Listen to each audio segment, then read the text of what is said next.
Welcome to The Explainer. Today, we're taking a really deep dive into the architecture, the evolution, and the absolute proliferation of malicious software. And hey, we need to reset our expectations right out of the gate here. Because modern malware, it's no longer just some kid in a hoodie writing a virus in a basement to cause trouble. Oh no.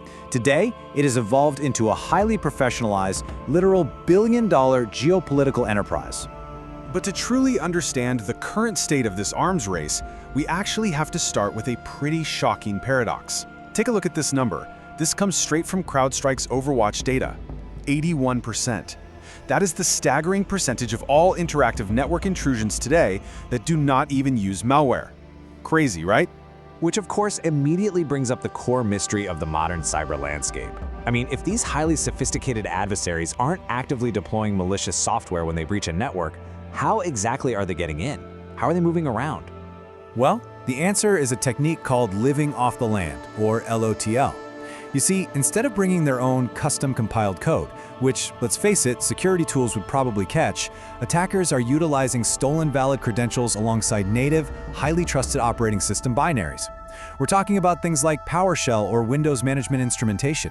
They use these tools to blend seamlessly into the background noise of everyday legitimate IT administrative activity.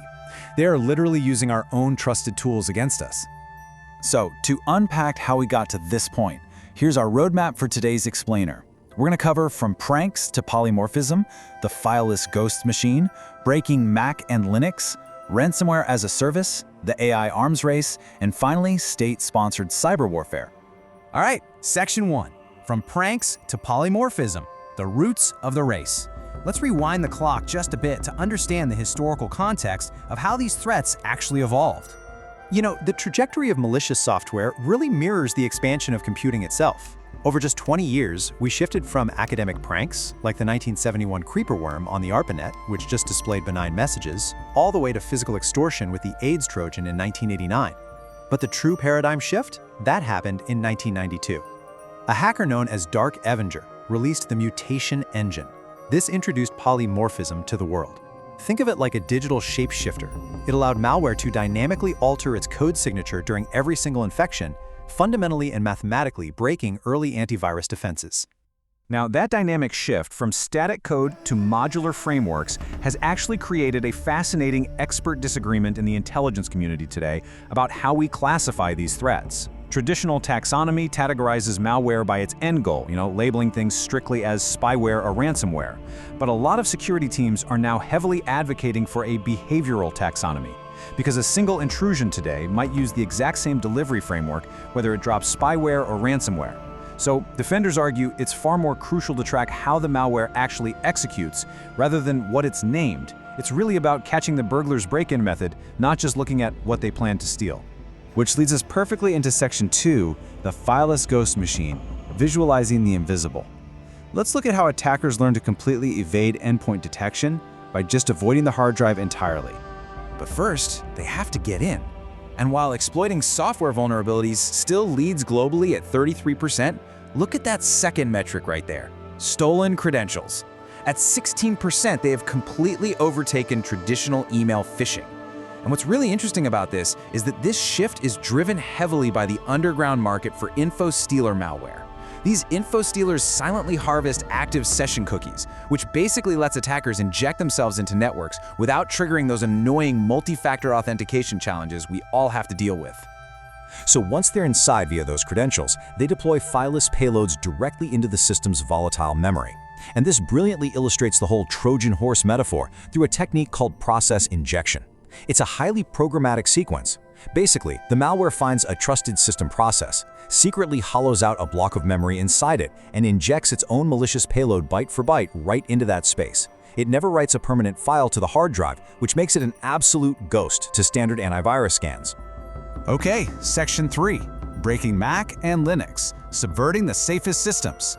Now, you might be thinking this is strictly a Windows problem, but let's see how they are subverting the native architectural defenses of historically safer environments. On macOS, security largely relies on Gatekeeper, which checks downloaded files for Apple's quarantine metadata tag. But the nuance here is that attackers rarely need complex, low-level kernel exploits to bypass this.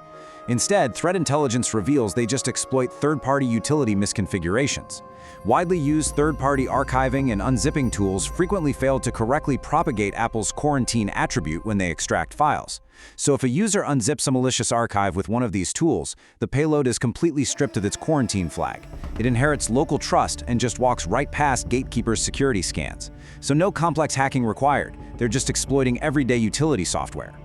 Meanwhile, over in Linux enterprise and cloud infrastructure, attackers are weaponizing native observability tools. Take eBPF, for example. That's an extended Berkeley packet filter. It's a highly privileged, verified sandbox designed for safe system and network monitoring.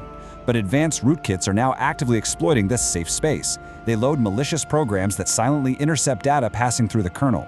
They are quite literally turning a foundational defense tool into a completely invisible backdoor. Let's move on to Section 4, Ransomware-as-a-Service, the corporate underworld. Let's see how this all builds into the broader macroeconomic picture. Because the sheer volume of these attacks, it isn't just about technical innovation. It's actually the result of highly efficient market organization. Cybercrime has mirrored the legitimate software industry by establishing Ransomware-as-a-Service, or RAS. You have elite developers who create the malware, and then they lease it out to affiliates in a profit-sharing model. This division of labor drove a truly staggering $178.6 billion in economic damages in 2024. And to guarantee these massive payouts, operators have escalated their leverage into this terrifying staircase of extortion. They moved from single extortion, which is just locking local files, to double extortion, where they exfiltrate and threaten to leak stolen data. Then came triple extortion, launching DDoS attacks to cripple communications during negotiations. And today we are seeing quadruple extortion, where attackers completely weaponize the stolen data by directly harassing a victim company's clients, shareholders, and executives just to force a payout. It's a full-blown corporate underworld. Now for Section 5, the AI arms race, defenders versus adversaries. With the RAS ecosystem generating over 1.5 billion new malware samples since 2020, human analysis and traditional signatures are effectively useless today. Security vendors have universally shifted to machine learning and deep learning architectures to classify threats based on behavior. But that defensive shift has triggered a fascinating new frontier in this arms race. If defensive AI is the new baseline, the ultimate question for the enterprising adversary is simply this: how do you hack in AI? The methodology is known as adversarial machine learning, or AML. Think of it kind of like creating an optical illusion, but for code. Attackers make microscopic mathematical tweaks to a malware file. The crucial point is they change the bytecode just enough to trick the AI's decision boundaries into seeing a harmless file. But they do it while strictly preserving the functionality so they don't accidentally corrupt the underlying malicious logic. Finally, we reach Section 6, State-Sponsored Cyber Warfare, the geopolitical gray zone. This is the absolute apex of this arms race. When we move past financially motivated e-crime and look at nation-state operations, the level of architectural subversion is truly unparalleled. Just consider the Sunburst backdoor, which was injected directly into the legitimate, digitally signed updates of the SolarWinds network management platform. Its operational security literally reads like a spy novel. To destroy any temporal correlation between the software update and the attack, the malware remained completely dormant for up to 14 days. It verified its intended target environment using a custom cryptographic hash to thwart reverse engineers. It actively modified system registries to permanently disable specific endpoint detection tools upon the next reboot. And it completely masked its command and control communications by hiding them inside seemingly benign XML responses that just mimic legitimate network improvement protocols. I mean, the meticulousness of this state-sponsored code is staggering. The deployment of malware operating at this massive supply chain scale fundamentally challenges our international frameworks. As outlined in the context of the Talon Manual 2.0, which is a study authored by legal scholars mapping international law to cyber operations, there is an intense, ongoing debate. Traditional kinetic military action is clear-cut, but determining the exact legal threshold where an incredibly sophisticated state-sponsored malware deployment transitions from simple intelligence gathering and espionage into a definitive act of war, that remains incredibly ambiguous. Which leaves us with a final metric to ponder. According to recent incident response data, the global median dwell time, that's the duration an attacker maintains undetected access within a compromised network, dropped to just 11 days. Now, traditionally, a shorter dwell time means defenders are catching threats faster, right? But knowing what we now know about the ransomware-as-a-service economy and the deployment of fileless execution, is our defense actually improving?